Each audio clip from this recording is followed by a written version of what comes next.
आज का कॉलेज थे अंता प्रैक्टिकल डे कॉलेज तो मूड पूरा खराब है। Hello guys, welcome back to my mini blog.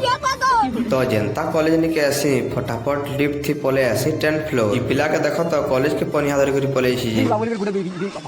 तो इटा इंग्लिश क्लास निके पले आसले। आउ क्लास जनता सरसी पले आसी न्यूमेटिक्स रो थ्योरी क्लास निके। आउ न्यूमेटिक्स रो भी थ्योरी क्लास जनता सरी आसी। बही के खापी करी पले आसी लिफ्ट निके। आउ एतके पले जासी कैंटीन आड़े। कैंटीन ने तो आज का जो भीड़ नहीं थाई। तो इटा में भात भूति चिनी चुना करे आनी आसे। एतके इटा खाई खा करी पले आसी प्रैक्टिकल क्लास निके। इटा हमर न्यूमेटिक क्लास ती केनता प्रोजेक्ट बना जे देखिबो को। Wow nice. एटा हमर भी प्रैक्टिकल स्टार्ट है जासी। आज के अंता प्रैक्टिकल डे कलु जे मूड तो पूरा खराब है गेला। क्या बात कर रहे हैं?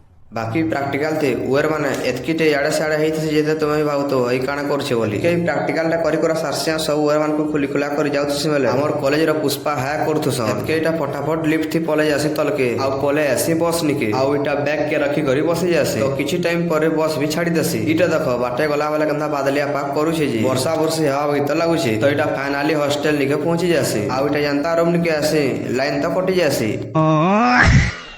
आउ इटा देखो जनता झरका के ओडी दसे पैन तो पूरा रोजो रोजो कुटुसी। तो आज ब्लॉग टा कितला फिर भेटमा नेक्स्ट ब्लॉग रे।